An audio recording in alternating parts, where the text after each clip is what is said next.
Hello and welcome to HomeTech. HomeTech is a podcast dedicated to discovering new and emerging technologies for the home. We discuss news about the Internet of Things, home automation, and more. I'm Seth Johnson in Florida, and I'm joined by Jason Griffin in Los Angeles. This is Episode 7, Stables Connect.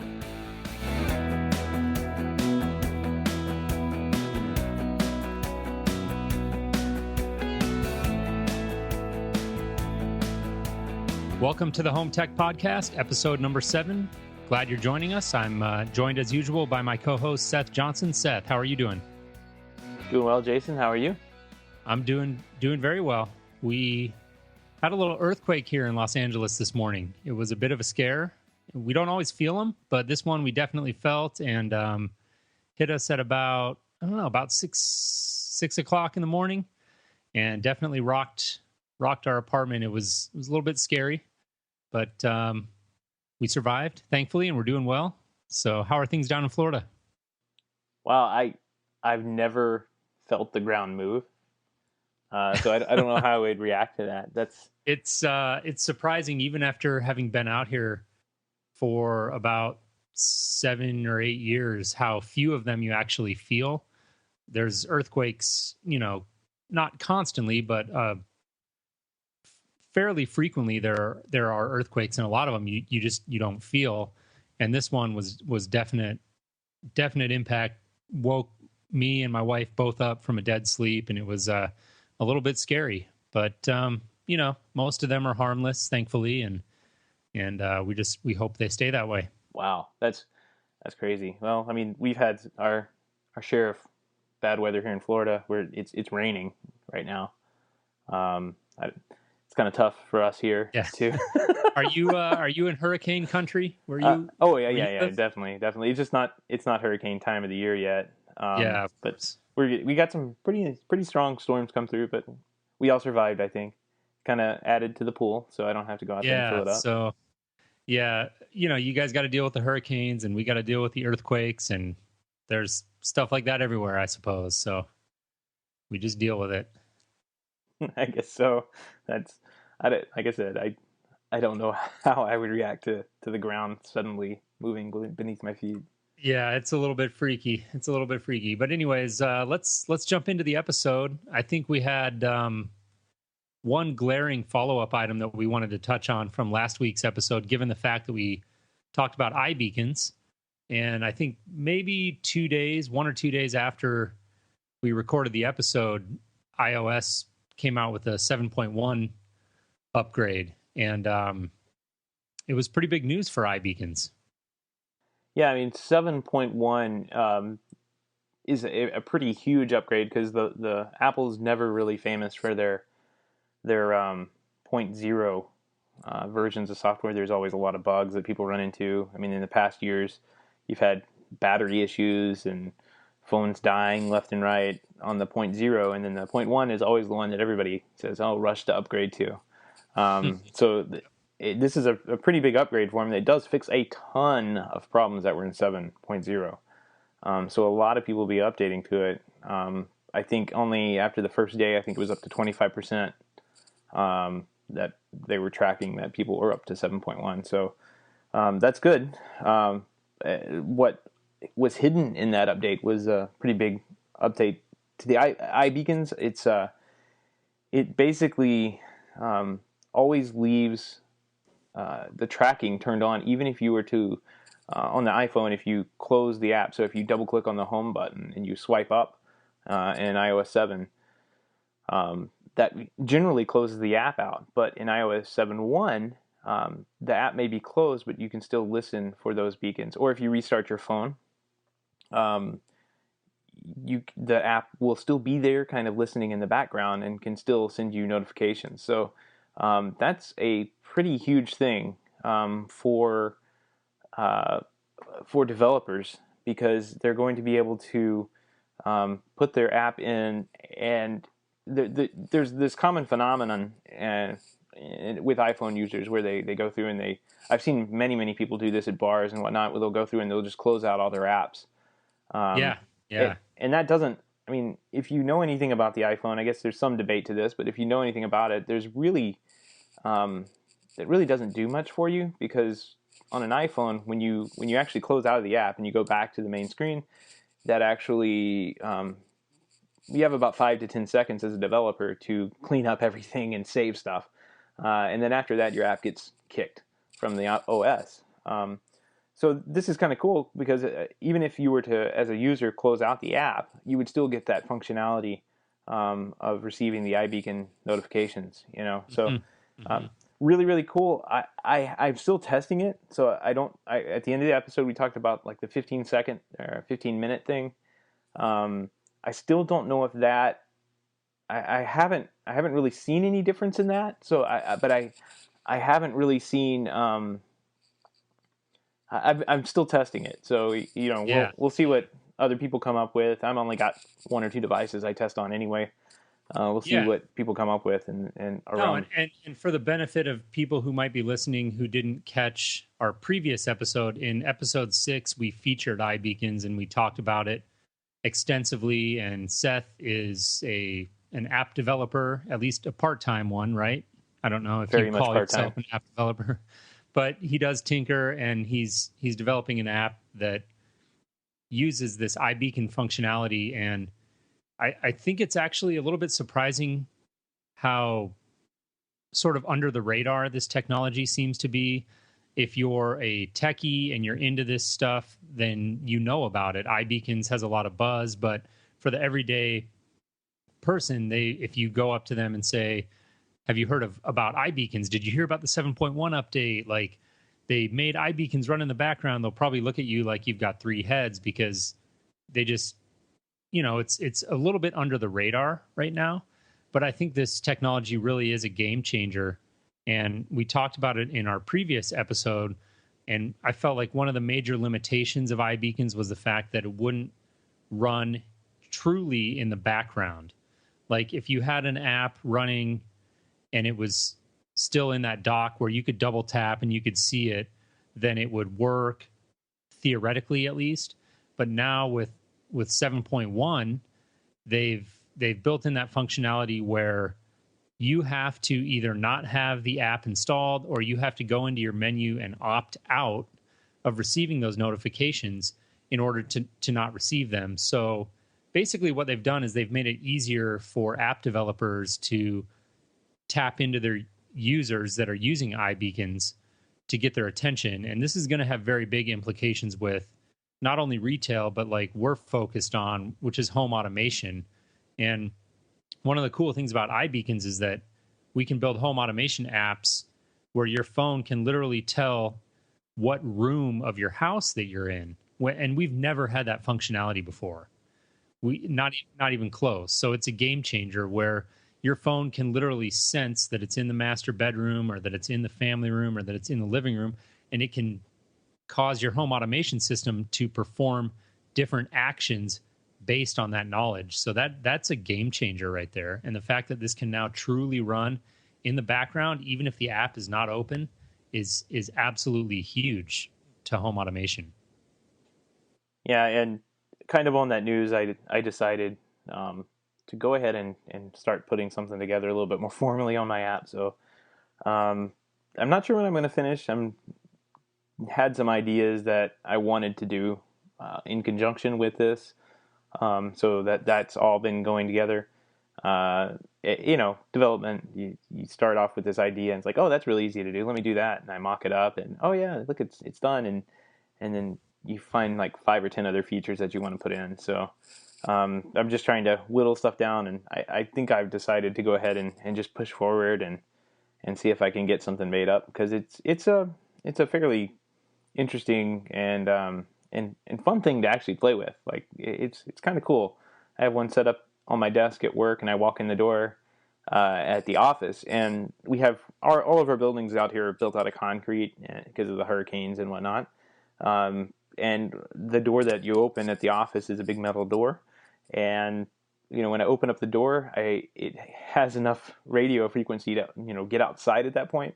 And it's like, hey, welcome to work, and, kicks the light on. So it's kind of a cool thing. No, that's great. I love it. It's very exciting. It really is for home automation. And I don't think a lot of people realize it yet, but I think they will. And I really do believe that iBeacons is It sounds cliched. I hate to keep using the term, but I really do think it is a game changer. So I'm excited to see where it's going to go, and I'm excited to see where your app is going, and you and I can talk more about that, and maybe we can even talk about it on one of our episodes. I think it would be interesting for our listeners to hear what you're doing with iBeacons. Yeah, sure. I don't want to turn this into Seth's development hour, but No. yeah.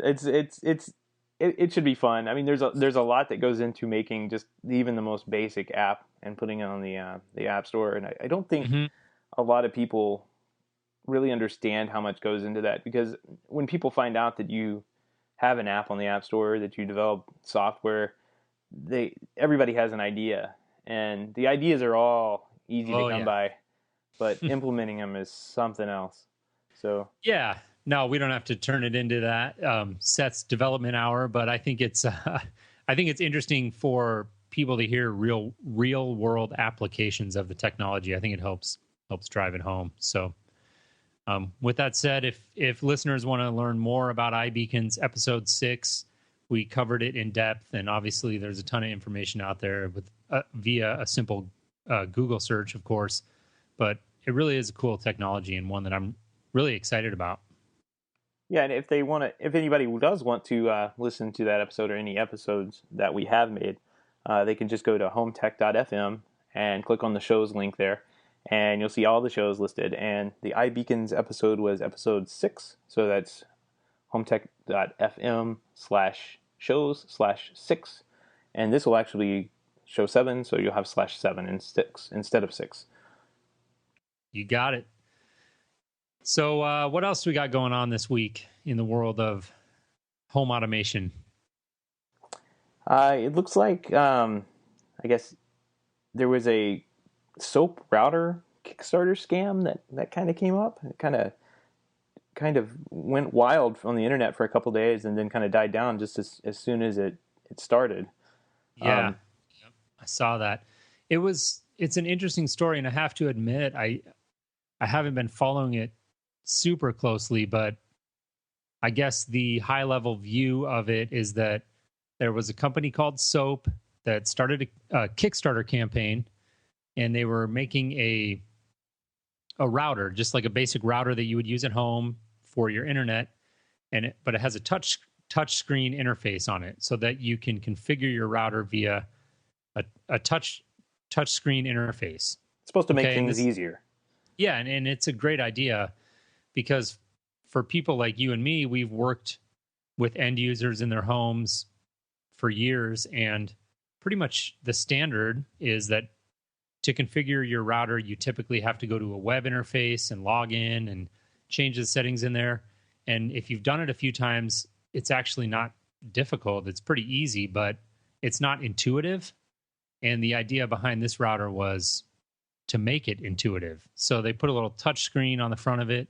And I guess essentially what it came down to was that the specs that they were advertising in their Kickstarter campaign versus the price that they were saying this router was going to sell for just didn't really jive with one of the guys from Hackaday.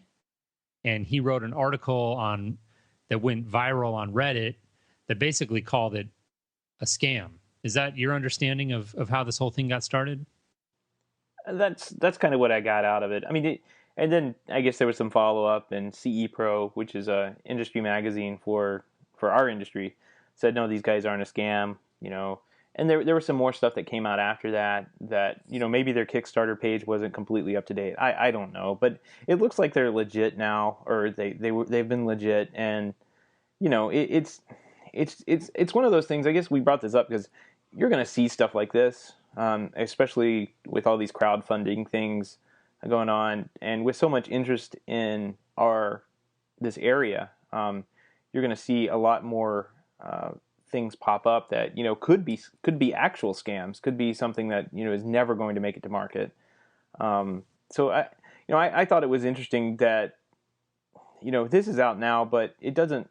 It looks like everything was made nice, and everybody kind of agrees now that it's legit.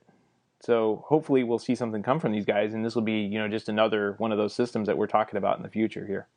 Yeah, it looks like a cool product from the photos and drawings that I've seen.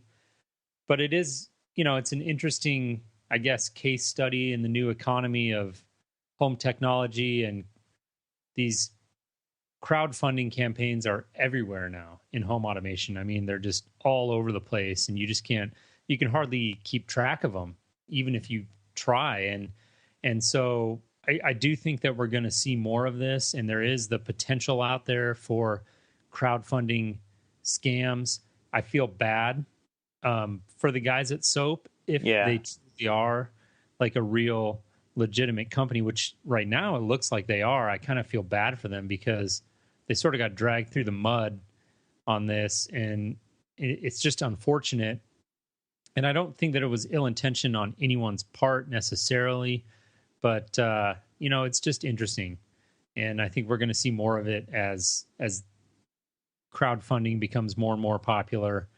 And I guess it's just a sort of a buyer beware story, and really nothing more. So we'll see. We'll see if Soap can weather that and come through it and put out a product, and that'll be vindication for them. Yeah, hopefully they can, because I would use that router. I mean, even though I know what all these settings are, it looks awesome. Yeah, I mean, it's like, come on, I know what all these settings on a router are. I can set up any kind of, just about any business level router, and I don't like doing it. So anybody who can make that easier for me, that's a home run, if you ask me. Yeah, absolutely. And it's surprising that the technology wasn't thought of sooner. I think there's one out, the Almond, Securify Almond touchscreen router. That one I don't know a ton about, but I know that these guys aren't the first. Soap is not the first company, I guess, to conceptualize this idea of a touchscreen router. But it's surprising that it didn't come up sooner, because I mean, configuring routers is one of those things that, like I said, once you've done it a couple of times, you realize that it's really not that difficult. But it's just a matter of the user interface has never been made approachable and friendly. So I think it's a very smart idea, and I wish them the best, assuming they're a legitimate company, of course. Yeah, definitely. Which I think they are. Yeah, I think they are too. It's like you said, I think they just got dragged through some mud here, and I hope they come out on top. So, but let's kind of move on to another company that makes an easy interface for your thermostat. That's Nest. Insteon announced integration with Nest, which is rather interesting, because yeah, they did. I saw that. They're one of the, I think, third company I've seen in a number of weeks here announce that they have integration with Nest, but it may not be what it seems, because Nest hasn't officially released their API to the public.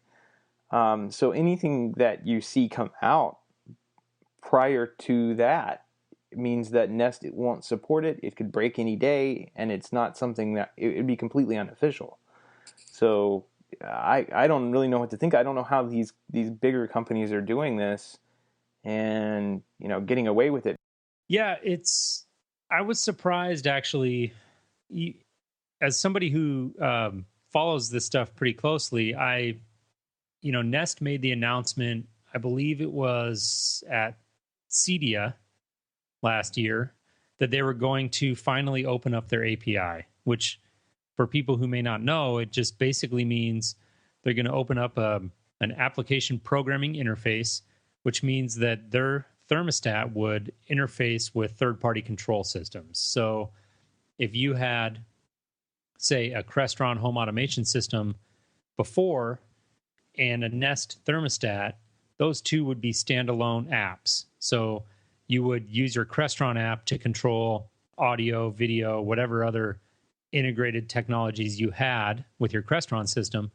But in order to control your HVAC, your Nest thermostat, you would have to switch over to a separate app, which is kind of a pain. I mean, people just don't really like to do that. And it was a big, big story when Nest said, okay, we're opening up our API. I mean, it was a It was like a keynote speech at CEDIA, if I recall correctly. Is that right?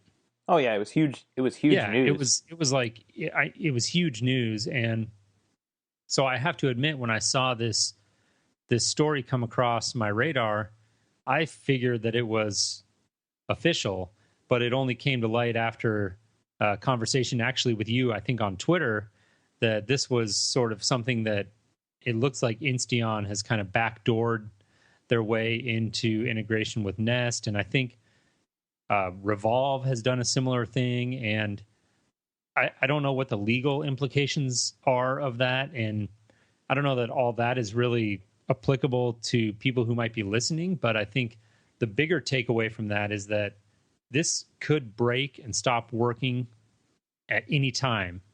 And if it does, you're not going to get any support from Nest, because this is like an unofficial, it's almost a hack, right? And I hate to say that, because Insteon is a reputable, like, large name in the home automation space, but yeah, really they sell Insteon at Best Buy. I was walking through this weekend. I mean, it's huge. Yeah. Insteon is huge, but what they're doing here is they've just figured out a way to tie in with the system through sort of a back door. So I think it's important that people realize that, and that if they own an Insteon system and they tie it in with their Nest thermostat, like, it could break at any point with a firmware update to either one of those systems, and you're going to have very limited support from either one of those companies. But that, I mean, it doesn't necessarily mean you shouldn't do it. Like, by all means, go ahead, but just beware of that, I guess. It's important to realize that. Right.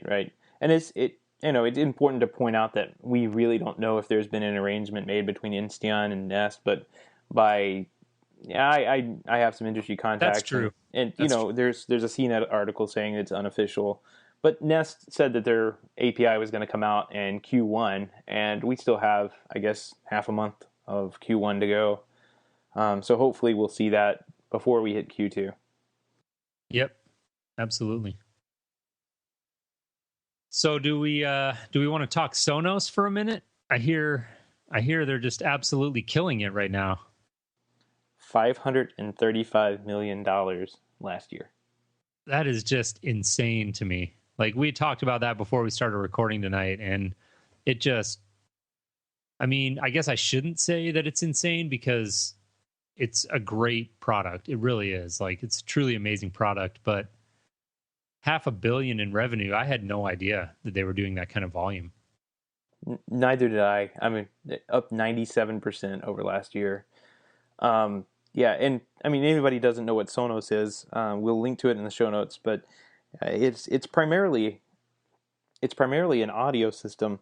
It's really only an audio system. Yeah, you can listen to internet radio off of, and recently, within the last year or so, that they've expanded into being a surround sound system as well, where they have a sound bar that goes into your TV and a subwoofer, and then you can match a pair of one of their wireless speakers, or you can use some hardwired speakers to make a full 5.1 surround sound out of it. And it's a great product. We at the company I work at, we sell a ton of Sonos equipment, and you'd be surprised how many homes I walk into and they already have Sonos equipment sitting in there.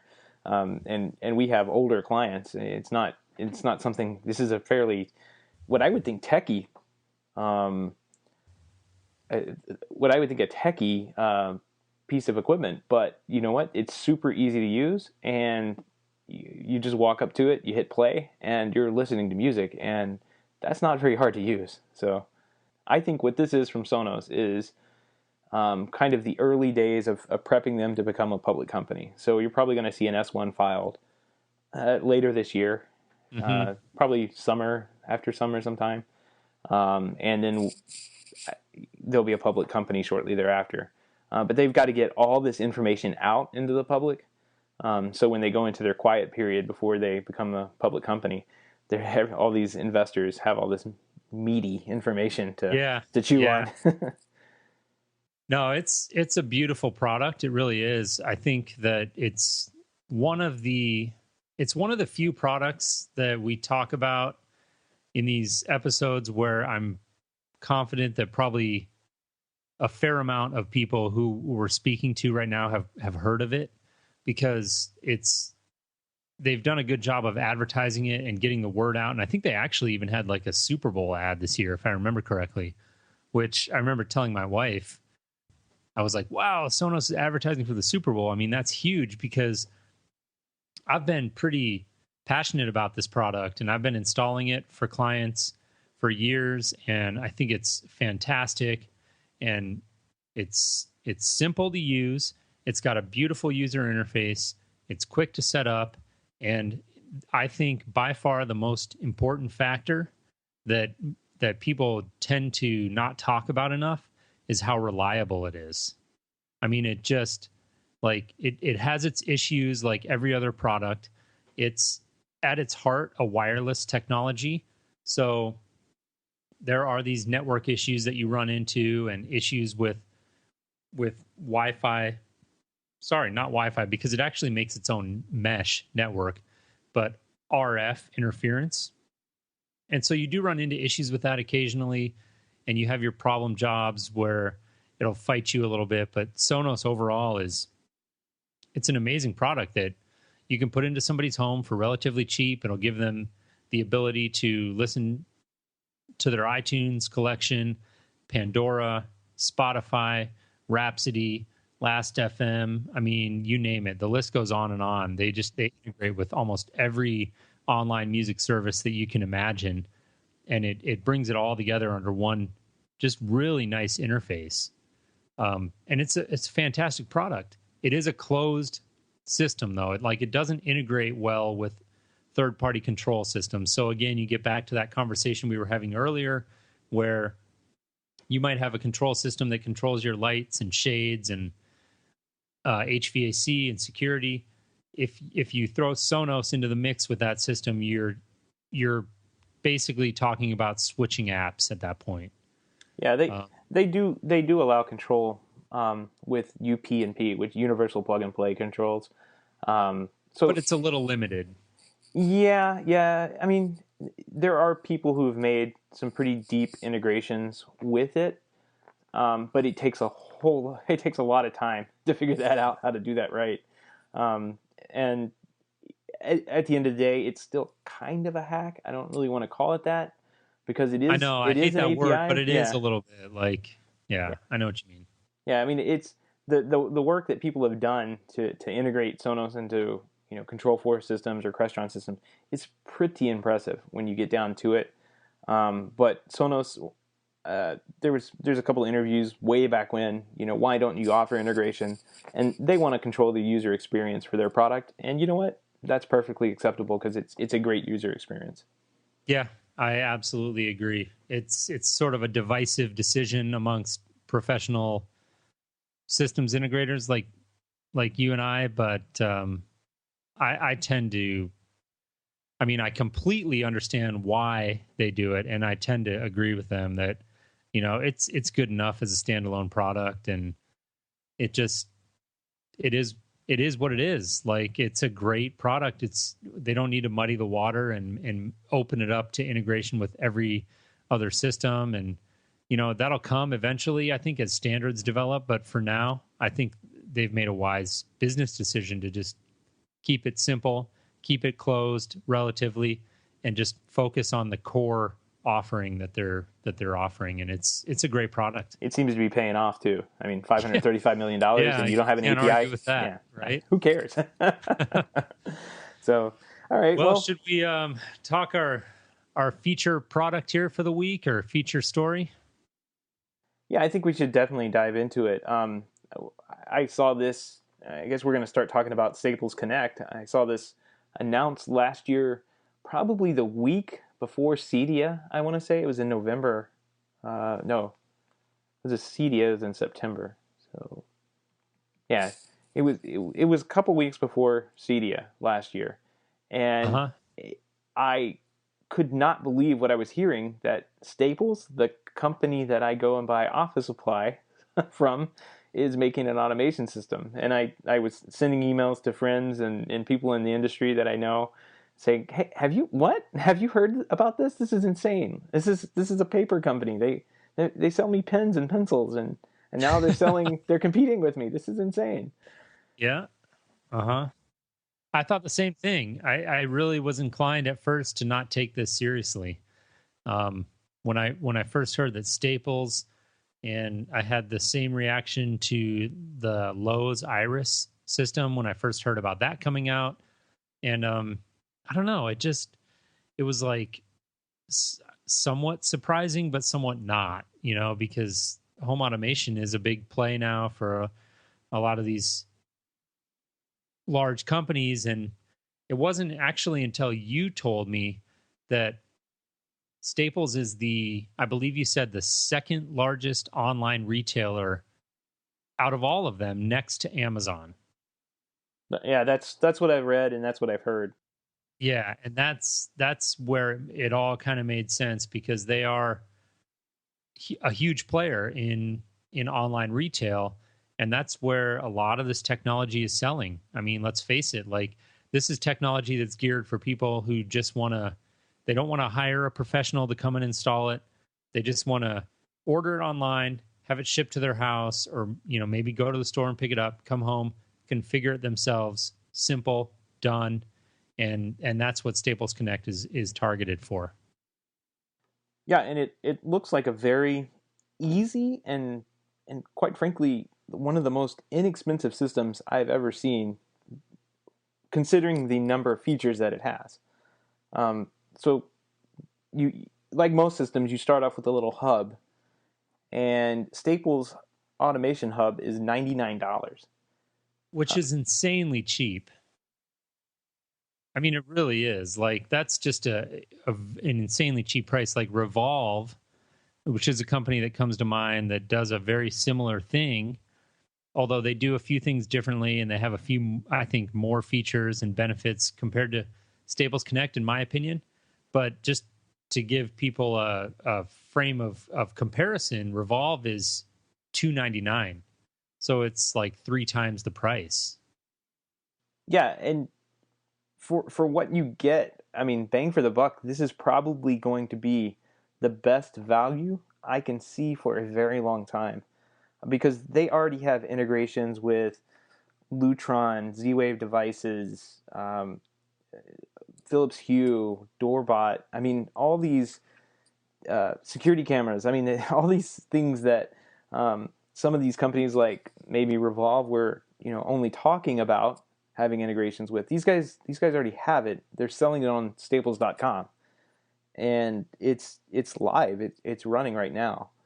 Yeah, they've got a lot of different starter kits available, and we'll include a link to that in the show notes, because they're doing a lot of different integrations with that, and I think it's fantastic. It's just to give people who may not understand the concept a little bit of background. The idea behind Staples Connect, and like I mentioned a minute ago, Revolve, and these different home automation hubs, is that you have a lot of different technologies in home automation, that I should say a lot of different protocols. And so you have these different pieces that are literally speaking different languages. So you've got Wi-Fi, you've got Z-Wave, you've got Zigbee, Insteon, Bluetooth, you've got more proprietary communication protocols like Lutron Clear Connect. And there's all these different ways that these devices speak to each other, which, if you're working within a closed system and all of your devices are Z-Wave or all of your devices are Zigbee, that works fine. But it's become very apparent that that's not enough, and that the future of home automation is that all of these protocols need to come together and talk to each other. And so that's the idea behind the Staples Connect hub, is that it's a little device that plugs into your network. You buy it for $100, and it can receive and send signals from all of these different languages and protocols, so that you get basically one app on your iPhone that can talk to all of your Z-Wave, Zigbee, Wi-Fi, Bluetooth. All of these different devices can all communicate to each other, but the only reason that they're able to do that is through this hub. And so that's the whole idea behind Staples Connect.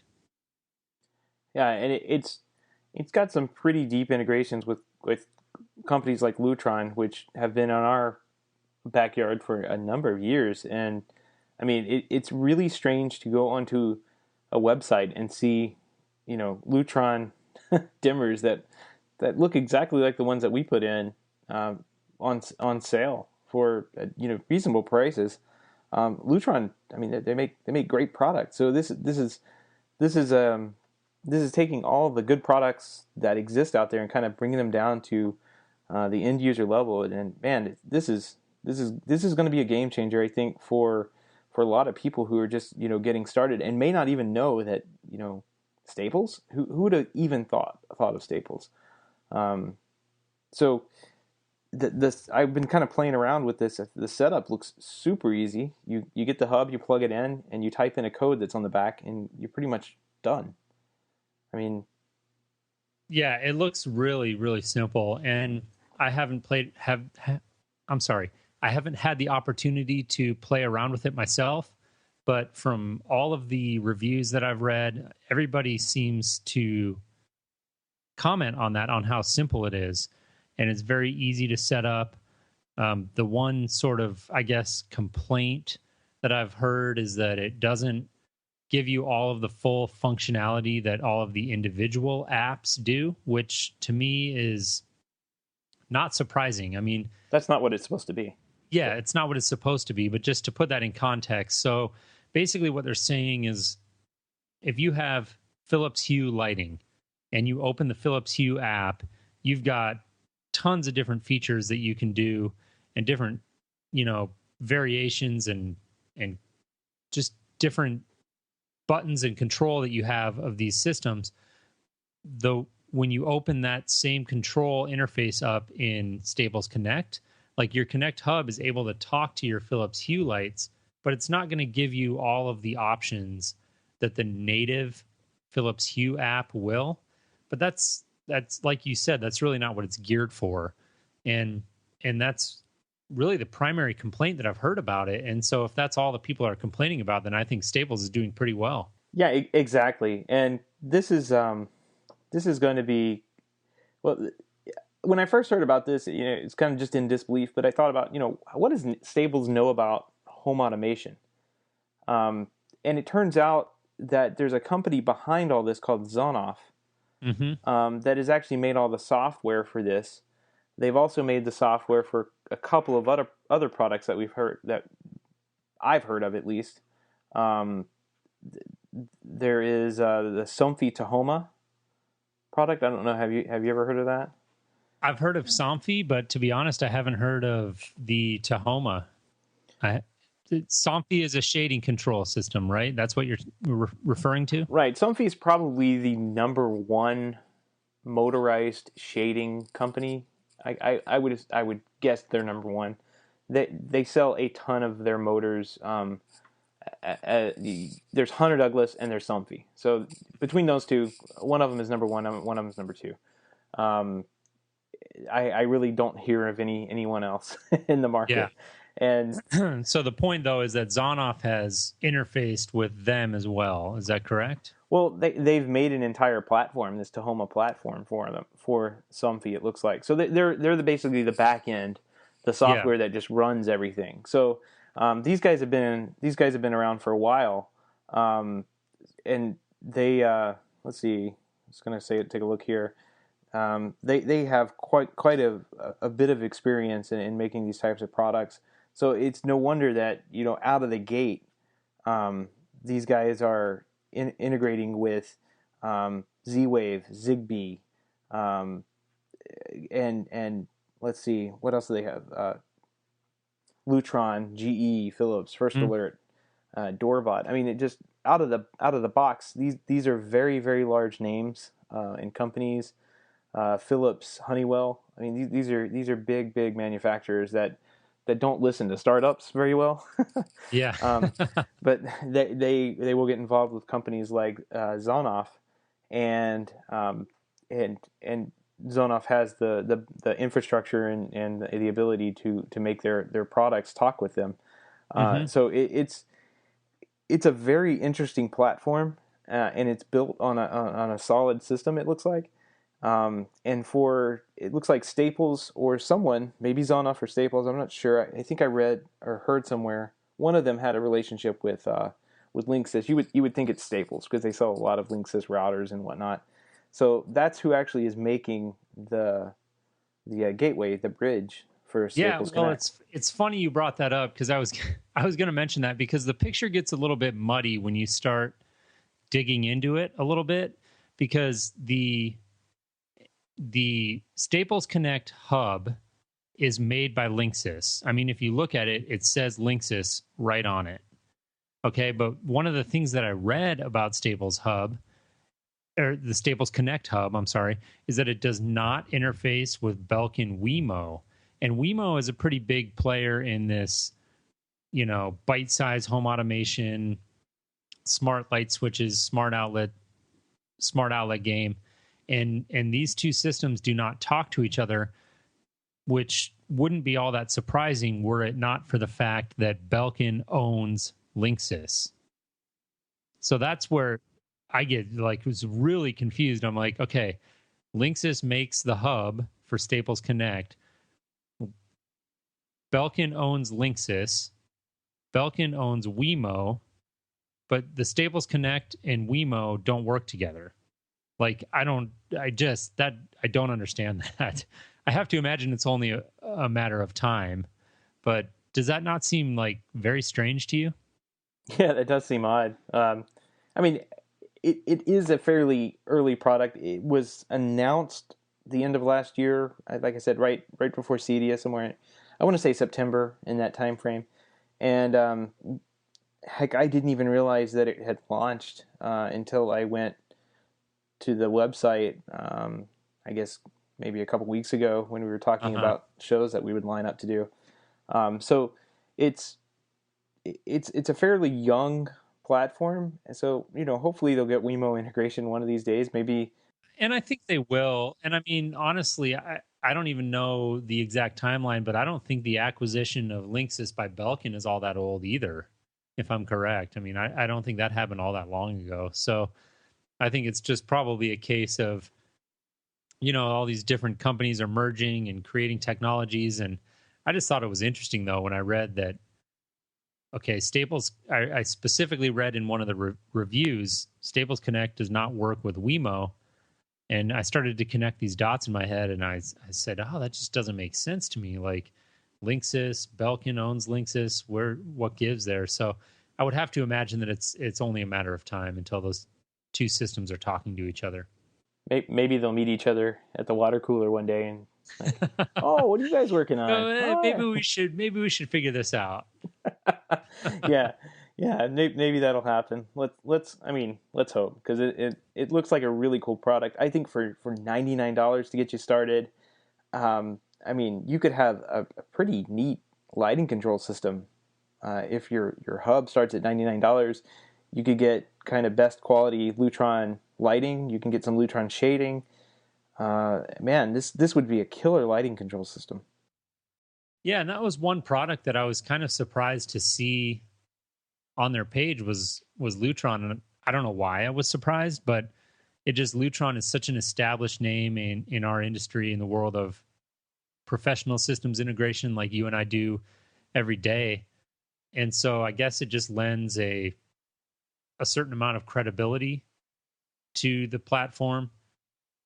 Right or wrong, that's the way I see it. Yeah, and everything that I've seen suggests that this is a very well done product. There doesn't seem to be too much out there on it. So for the price, heck, I may cancel my SmartThings order and head over here to Staples. Unfortunately, I did look, and I can't buy it at my local Staples store. I have to go online to buy these things. Well, that's one of the things. It's interesting you brought that up, because that's one of the things that I've sort of come across, is that there's this big debate about Lowe's Iris versus Staples Connect, and Lowe's seems to be making a bigger play on retail. Like, they have these huge, what's the word I'm looking for? End caps.